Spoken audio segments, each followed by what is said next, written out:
it's Lala. It's me again. As you know, I've been talking about my whole experience with explanting my implants. I've done 2 videos already, and today I'm going to talk about the B-day, like we like to call it, boob day, the day of surgery.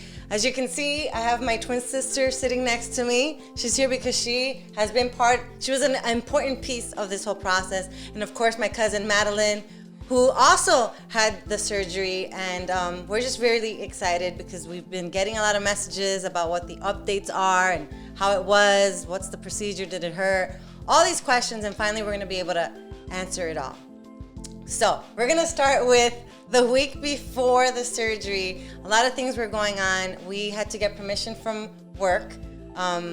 For me, it's a little bit more complicated because I work with Lulu. So anything that I do, or anything that she does rather, it affects the both of us. So I had this immense guilt because I knew that it was going to complicate things. I didn't know if my boss was going to approve us being able to broadcast our show from Florida, or if she would have to stay in New York. And if she did, then who was going to take care of me and my cousin? And it just got very complicated. I didn't want her to worry because my biggest concern was getting those implants out of her body. So I appreciated the fact that you were thinking of, work and how I felt. But honestly, I was just like worried that you needed to calm down and be as focused and relaxed for the surgery as well as you. You guys are so cute. I don't know what it was with your job, if they were easygoing or if they gave you a hard time. Yeah, it was different. Obviously, both of you had to kind of like be on the same page. But for me, once I got Dr. Rankin to give me a note explaining, I was going under procedure, I gave it to my job and I was excused. Yeah. So that was that. Then I think it was maybe 4 days before flying out to Florida, I had this huge panic attack. I started thinking, what am I doing? I don't want to take these out. What if it's worse? And I just went into this negative spiral of negative thoughts. And actually, I wanted to smack her because 4 days right before surgery, she decides to tell my mom and I and Madeline. Yeah, I was going to say I wanted to spank her too because I got those messages. Right, that she wasn't doing the surgery, that she was thinking about it, and she had come up with the conclusion that everything was in her head and that no, she wasn't going to get it done. I remember calling up Dee.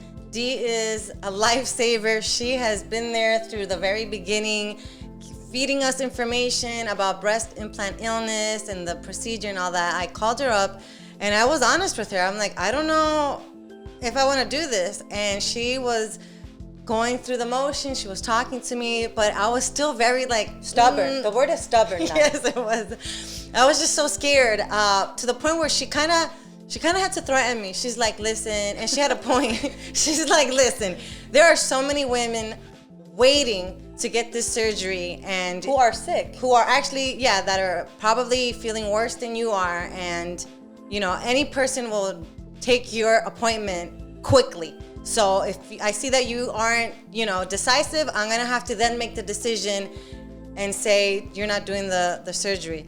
That's what it took for me to kind of snap out of it and be like, what am I doing? I have to go through with this. I remember talking to you about it and thinking to myself, I'm like, is she for real? We were kind of like, what is going on with her? But I'm not in her position. I could only imagine, what you go through thinking about, getting your explant. Yeah, I mean, as annoying as it was. Yes. And Dee was absolutely correct with sending you that message or telling you, listen, I get it. Again, it just explains how, nervous we were, how this is not just about having the surgery. It's just like an emotional thing that we have to go through because we're going to be seeing our body different. Very different. Yeah, I get it. It's also a psychological thing too, because it was playing. I could see it in your face and in your mind, like you just kept thinking over and over, yes, no, no, yes. Yeah, it was just, I let myself think too much. Sometimes you can't think too much. But then I snapped out of it. We flew to Florida, and the day before, we made sure that we had everything. I have to give props to Madeline. She actually went ahead and took it a step further and thought about the pillows that we would need after the surgery. So I'm just gonna So go I did a ahead. little research Yeah. of things that we might need, after surgery, like right after surgery for the car ride and things like that. So that's how I'm I gonna looked just reach into. over real quick. This is what she bought. I don't know if you can see it. It's a pillow. This was a lifesaver. Throw it back over there. So that actually it comes with a buckle, so it comes wrapped around, and it just protects the boobs. the the chest area when we had to drive back with our seatbelt. And actually, even now, it's just still I still use it now. Yeah. So it's so comforting and just support The our chest area. Yeah. And if you're traveling, when you travel back home, it also helps if you're sitting like in the middle seat or in the window seat or even in the aisle seat, so that nobody will like. I walked around the airport with it on. Like I had Smart. it strapped on because Yeah. the airport lines are packed and you do not want anything hitting be- you, tapping you. You're very, very sensitive and delicate after the surgery. So I had it on while I was walking the airport back home. It came in handy, so that was good looking out for that. And if you have kids, just real quick, if you have kids, like with my daughter, when I got home, I had to be careful that That's right. she didn't hit me accidentally or with a toy or anything. So when I was playing with her, I would always have it on. She would know mommy's boo-boo. She would Yeah. understand, so. You have to do also make sure you have your medicines. You have to pick up your medicines the day before. Arnica is something that they suggest for bruising and inflammation, and we did that. But we also decided, it's our last day with our boobs. Let's show them off. After all, that's why we got them in the first place, kinda. So we did that. We really enjoyed our day, kind of just being out there. We were joking about it, and it was all great. And then it was nighttime, and I remember we were sharing beds. And we were just, nervous, but just anxious. We wanted it to be morning already. We said a prayer. Yes, we did. Said a prayer. Mom and I, because it was my mom, it was our mom and I we were trying to make the environment as comfortable and as relaxed as possible for them, because we kind of assumed that they were nervous, that they had all these things running through their heads. And so our purpose was to just be as like, whatever you guys need, this is why we're here. We are catering to you. If you need water at 3 a.m, I got you. So we just wanted to make that environment very peaceful as possible. And you did. And you did. Really You was. and mom were the lifesavers, really. But we're gonna get into that. So finally, B Day has arrived. We called it B Day, Boob Day, because, it is Boob Day. And it was very early in the morning. We drove. I remember just being very quiet. I had so many things running through my head. You still kind of had your doubts, because I remember walking to the elevator. You said inside the elevator, I don't know if you remember. Yeah. I don't know, should I go through with this? And I don't know if you were joking, but I felt like it's one of those jokes where there's some truth behind it. Yeah. And you was were like, I'm kidding, but I'm not kidding. Exactly. Yeah. You were always very like, no, I'm getting this done. Yeah, I'm not. You're right. You're absolutely right. I always had that 1% of Wait till D hears this. She's gonna be so mad at you. But then once, and I was very nervous when we got to the doctor's, when we got to the facility, I was just like, oh my God, this is really happening. And as I'm walking in, the moment I saw Dr. Rankin, it's like this peace came over me. I was just like, let's do this. Hurry up. Why am I not in the surgery room already? He just brought so much peace. And I remember doing a video with him. He answered all my questions that I had, like, am I gonna wake up? What's gonna happen? He told me the possibilities of, he basically reiterated everything he had told me in the first meeting. And I felt, okay, I'm gonna go in this positive, I'm gonna be happy, this is good for my health. I was just so happy that I even did a little happy dance. I remember that anesthesiologist was there and she was recording it. She didn't really know what I was doing, but when she realized it, she's like, okay, yeah. And I danced my way inside the surgery room. Before we even get to the surgery, I just wanna say, me from the outside, I can feel the energy from both these girls right here. Lala was excited. She was like, all right, once she saw Dr. Rankin, she was like, all right, let's do this positivity. Let's go in. She was dancing.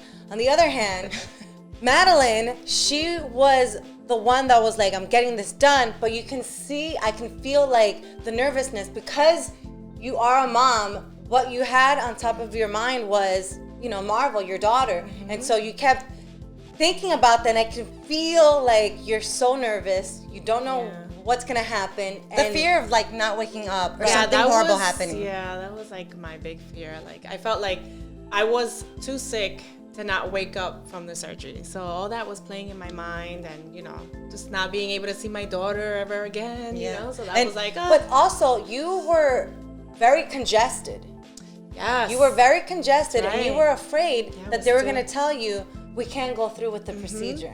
Yeah. And so not only did you have that, but again, you had your daughter, you had a bunch of stuff, and I could feel like you were the one that was always wanting to get the surgery done, and then it became like like the roles reversed. Yeah. The roles reversed.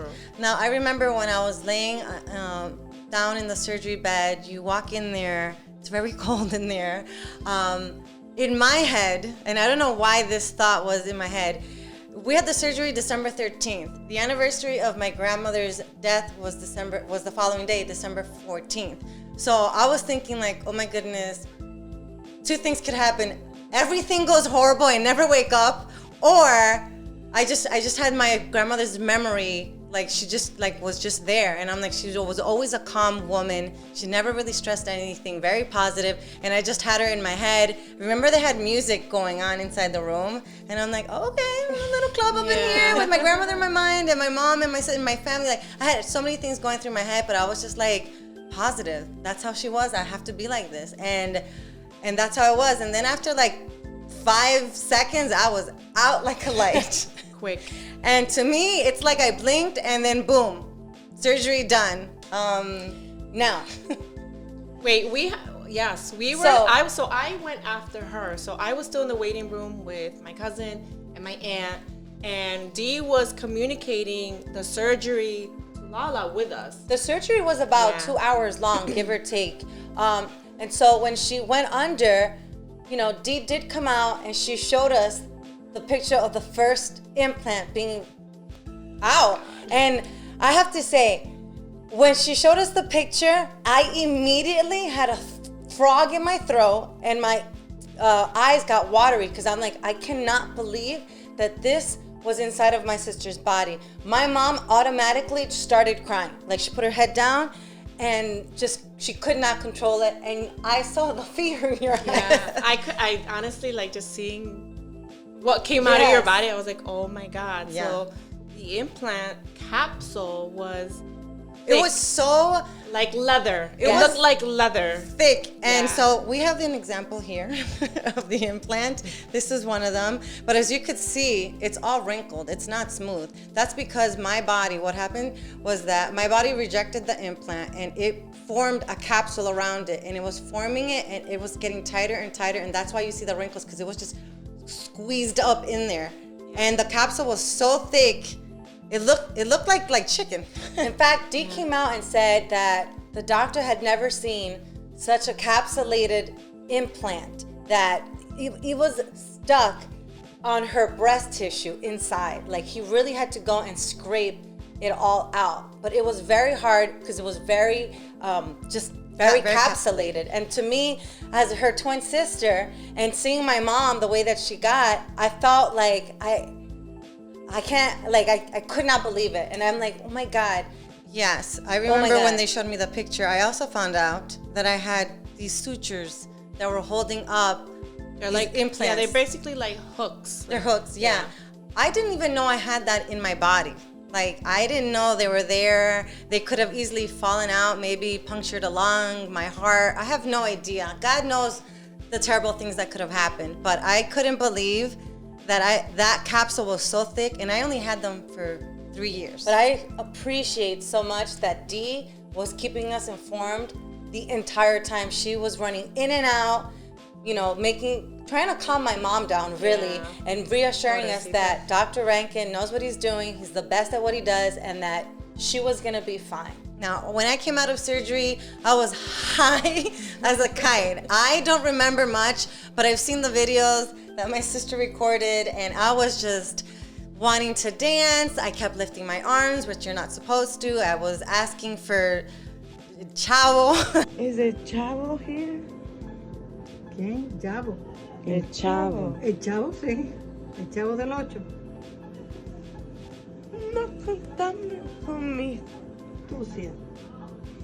Doesn't even make sense. She came out very happy. So this was like, oh, this is the Lala that I knew before her implants. I got my Lala back. Now, when you were coming out, you were already inside getting your procedure done. Yes. And I also remember Dee coming in and out, letting us know what was going on with you while she was in recovery. So again, thank you so much to Dee, because she really just eased the uncertainty of everything. Now, Maddie had a different, she completely had a different experience with it. Yeah, so after they were done with you and I was already inside, I was waiting. Dr. Rankin comes in, he, draws on you, the lines, everything where they're gonna do surgery. And then the anesthesiologist comes in. So I had told her, I was like, you know what, Dr. Rankin has the magic hands, right? But you have the golden hands. You are like, my life was in her hands, really. Yep. And that was my biggest fear. I was like, just please make sure I wake up. Please make sure. And, of course, I went into surgery with that fear in my mind. And I woke up completely different. Yes. But just to retract a little bit, this one's my implant, right? And this is how heavy they are. Like, they're Actually down, holding. supporting the mic. So this is mine. And, just to compare to Lala's, they're much bigger, right? And again, like your implant doesn't come like that. It comes fuller and thicker, and then the capsule forms, right? And that's your body's way of protecting you from something foreign. This gets placed in, and it's like your immune system, and it's like, what is this? And then it starts attacking it, and when Forming it a capsule. yeah, when it sees that it can't break it down, it forms a capsule to protect you. So mine wasn't as thick as hers, not even close to it. But I did have a capsule, and my left breast implant, I had pain on the left side, and Dr. Rankin had told me that the implant had kind of shifted up towards my armpit a little bit, and that's why that pain was there. So this thing is 1 pound. So each of this had 2 pounds on my chest. So once that was removed, and I went back to the waiting room, my outcome of that wasn't the same. Of course, I was high, but it was different. Yeah. So I was already in the recovery room with Lala. She was dancing and she was happy. And then they bring you out, and I didn't hear that at all. I heard a lot of grogginess. You were crying, shaky. and you were shaking. And it was the complete opposite of how Lala came out of surgery. And of course, my mother and I were worried. We're like, why is she like this? What's going on? Why isn't she like Lala, happy? And just crying and shivering. And you kept calling for your daughter, for Marvel. I don't remember that. I mean, so much that my mom cried again. Yes. I was kind of out of it still, but towards the end, I remember looking at you and I was reaching for you, like, it's okay, Marvel's fine. Everywhere we did it, Maddie, we did it, we're here. I remember telling you that in my own, state of mind. And then we went home. Well, before that, of course, I was like, can I see? Can I see real quick what's under there? And what I saw, I was amazed. I mean, Dr. Rankin deserves a medal because I was expecting pancakes. I'm gonna be real. Or I don't know what I just, they looked so good. And I was so happy. I'm like, they're gonna be fine. And that's exactly the outcome that I wanted. I'm like, okay, my girls are back. Not these. So yeah, and then afterwards we went home. It was already like around 2 p.m. We got home. Oh wait, Dr. Rankin did call us. He did call us. Which is funny because I don't remember that call. He did. He called to make sure. He told us that we spoke to him and all that. Yeah. So he's just always there, present, which is great. You don't want a doctor that kind of doesn't answer you back or really, after the surgery, wipes his hands with you. But we got home. We were very calm. We laid in bed with our pillows. I didn't feel any pain. I thought I was gonna feel this immense pain. But I was like ready to go to the mall. Like, let's walk around. Let's do this. Again, very completely different experiences. She was like, I'm 100%. Let's go outside and let's go to the club or something, you know. Let's walk on the beach or and something. I'm like, no, I'm gonna rest. I'm gonna go back to bed. You know, it was Yeah. more like, Yeah. where's I my feel like water? You were more aware of your body needing rest. Yes. And absolutely. healing properly, where you were just like super hyper, Yeah. not realizing I need to hey, calm down. Yeah. Yeah. And we told You know, her. but I think that's like your survival instinct. I think Yeah. you were really trying to be like, no, I'm fine. I'm gonna be fine. And you know, obviously at a different level, but that's like survival instincts, you know. So Yes. And then I also thought, and I know you're gonna agree with me on this. I had this thing where I'm like, I'm a burden now. I am bothering people because of my own stupid decisions about getting implants, and now I'm in this situation, and I'm bothering my sister. She's got to do the show by herself now. My mom is being bothered. I can't fend for myself, and I don't like that feeling. I like to not depend on anybody because I'm perfectly capable of doing things by myself. That's how I was raised, and now to have to depend on them, like I felt guilty, right? Yeah.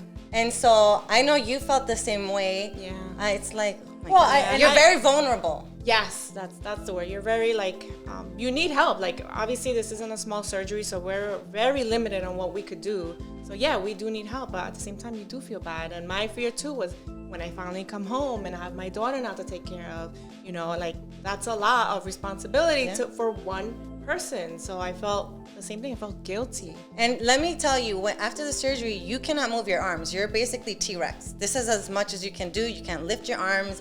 You could barely brush your teeth.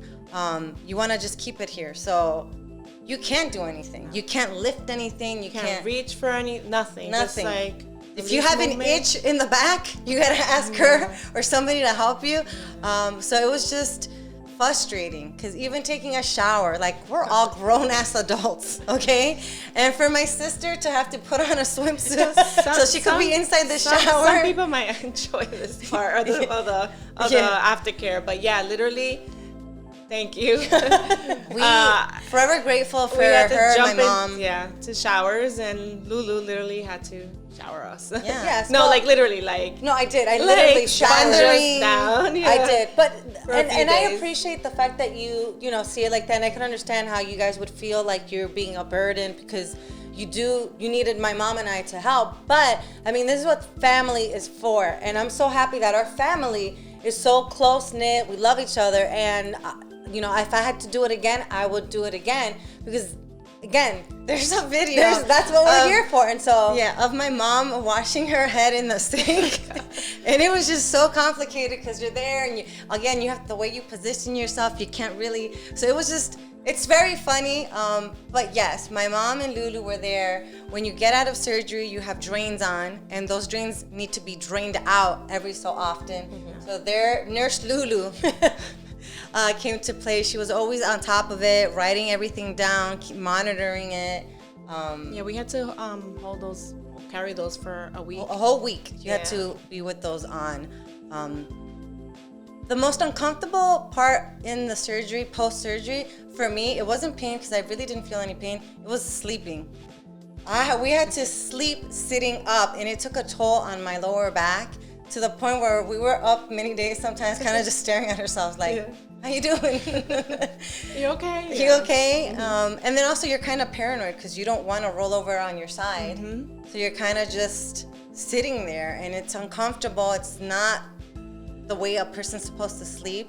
And that was very frustrating. I could not wait for the week to be over so that we could kind of just sleep normal. The itching was another big thing. Tape. So when you get the surgery done, they put like this clear tape with gauze underneath.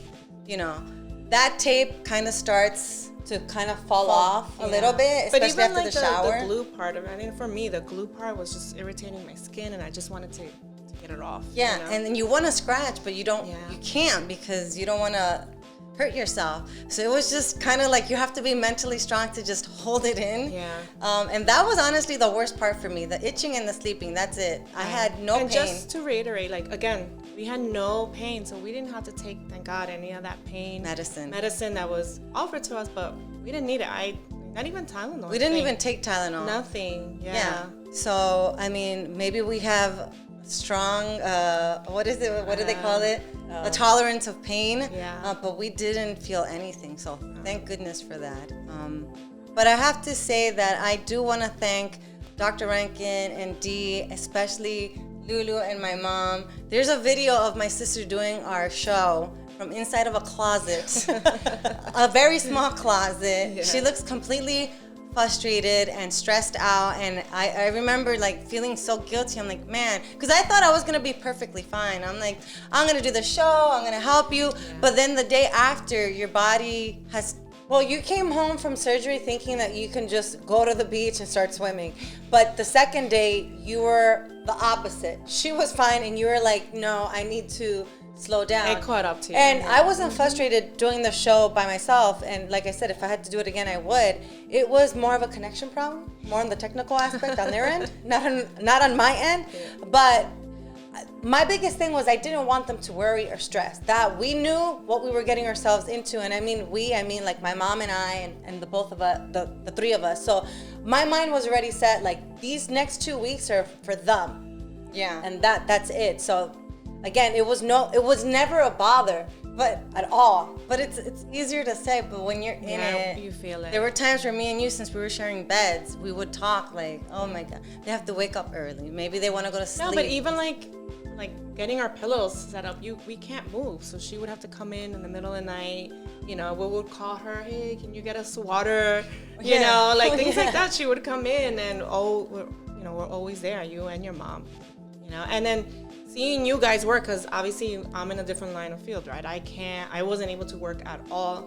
But seeing you guys, you know, still working, setting up and being in the closet, and, you know, I thought that was kind of brave, you know, especially you, that you were there supporting her, but you too, you know. I was trying to get information, but yeah, you know, if you're gonna have surgery, take the time for yourself and don't worry about anything. Don't worry about your job.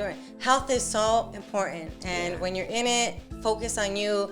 I should have done that. I did, but I'm a workaholic, so it takes a lot for me to just let go. Yeah, and it's also important to have, you know, your supervisor be supportive. Like I really have to, when you know, the surgery thing came up, like I kept it to myself, and I only told my lieutenant and my captain about it. A little nervous about telling them what was going on, but I had their full support, honestly. So that made it even, you know, more of a ease and more like, okay, you know, they're there for me, and no matter what, I got those calls and text messages seeing how I was, so I'm kind of grateful for that. Well, I just want to thank Bartel. Really is the one that really was checking in on me from work, making sure it matters because it shows that your coworker cares. So Bartel really, he's our APD, and he really went above and beyond and checking in on me. Some of our Amazing Race family checked in on me as well, which was nice, and family, of course. So I'm just grateful for that. But I'm very grateful for you, Lulu. I know you guys keep saying that. And I'm gonna get all teary-eyed, but thank you. Aww, For you guys are so cute. Yes, because like we're twins, right? So it means it means a lot to me and my mom. You know, my mom is older already, so for me to put her through that, I feel bad. I feel bad for her to have suffered and cried because she was worried.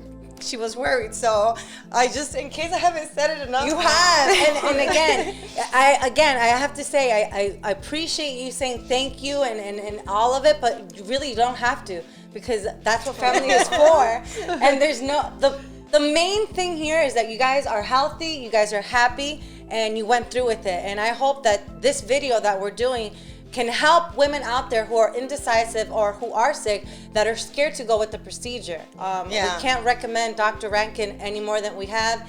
Dee will answer all the questions that you have, and if you have a support unit like you guys did, I think Dee it's will great. be there for you. If you don't really have anyone that could help you out, Dee will be there. She'll find ways to have someone there for you.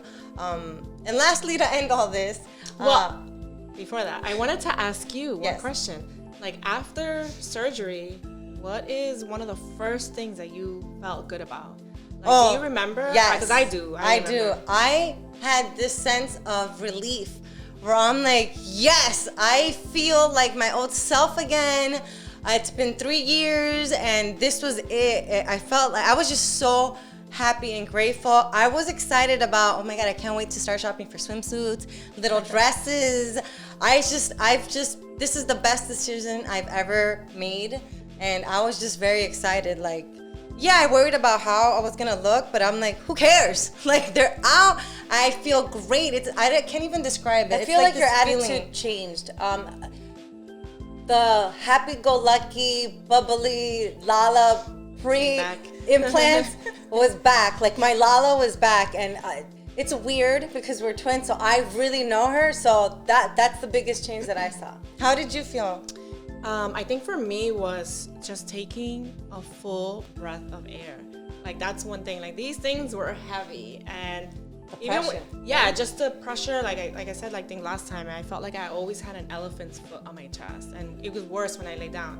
So just coming out of surgery and just taking a full breath was so much more relief. I have to say that as soon as you came out of surgery, your congestion went away. It was unbelievable to see her going in, coughing, super congested, runny nose and all. Yeah. You came out, Nothing. Not even the second, third day. Like, it's like if you never had anything. and just add, like, before surgery, I was taking medicine. I was under antibiotics to try to clear all that out because I knew that I had this surgery coming up, and it still wasn't completely gone. So after this, like, I felt a relief. gone. Yeah. So felt a relief. I also the following day you have to go check in with the doctor again, and that was the first time where you could see the outcome. And I didn't want to see myself. I'm like, no, I'm not ready. Like, why am I gonna see it? They're still all kind of like all swollen and stuff.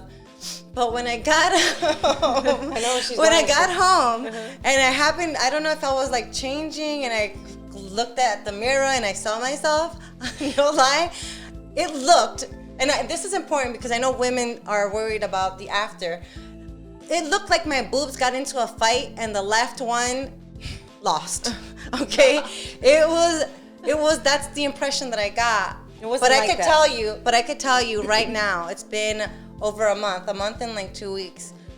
They look amazing. They look amazing. Like, you want to see? Show them, Lala. Show them. They look amazing. It does take time. Like Dr. Rankin has said, you have to be patient. Let the body kind of adjust to now a new thing. Like, you had something there, you took it out, the body, the muscles, everything has to adjust and go back into place. And it's true. So And you still have to give it time because it takes only 6 to 9 months. Yeah. 6 to 9 months for these girls. Some will be sooner, some will be much later. It really depends on your body and how much breast tissue you have. It really depends on your experience and the implant that you have. So I was okay when I saw it. I was, yeah. you know, I had a moment where I had to look and I'm like, okay, you know, like, that's it. Like, my old body is not there anymore. It's a new body, new breast, but I was okay. I was fine with it, and you know, I was more like the accepting, okay with accepting it. And I was like, yes, and Dr. Rankin has magic hands. He does. Honestly, he really does. He did such a good job with it. So in conclusion, for anyone going through the same situation that my cousin and I went through, or if you know of anyone going through the same thing, we really do hope that these last 3 videos have been educational and have answered questions. That's right. Now, Dr. Rankin's information and Dee's information is going to be in the description, so make sure to look out for it. And stay tuned for our next video that's going to have detailed information on the little tips and tricks and clothing and everything that really helped us post-surgery. So we're excited to share that. Thank you so much for always following us. Please continue to do so. Make sure to subscribe to our page, like, comment, and share.